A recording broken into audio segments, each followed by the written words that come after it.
এ মালিক, তুমি আমাকে খেয়ে নাও। ডাক্তার নাকি বলেছে তোমার শরীর অনেক দুর্বল, তাই তো ডাক্তার তোমাকে কমলা লেবু খেতে বলেছে। এ মালিক, তুমি কি খেপেছো নাকি? একটু আস্তে কাটতে পারো না নাকি? আরে মালিক, তুমি কি আমাকে চামিচ দিয়ে উঠিয়ে তারপর খাবে নাকি? হ্যাঁ হ্যাঁ খাও, এভাবে খেলেও ভালো হবে।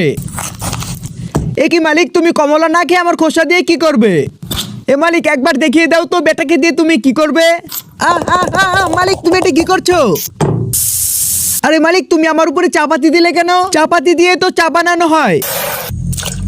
আরে মালিক, আমাকে এমনি খেয়ে নিলেই তো হয়, এবার পানিতে সিদ্ধ করছো কেন?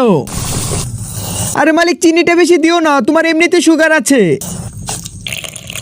ও আচ্ছা মালিক, তুমি আমাকে দিয়ে চা খাবে, এটা তো আরো ভালো। আমি তো প্রথমে বুঝতেই পারিনি যে তুমি আমাকে দিয়ে কি করছো। আরে হ্যাঁ বন্ধুরা, মালিক আমাকে এখন গিলবে। তোমরা ভিডিওটিতে লাইক আর সাবস্ক্রাইব করে দিও, তা না হলে এরকম মজার মজার ভিডিও তোমার সামনে নাও আসতে পারে।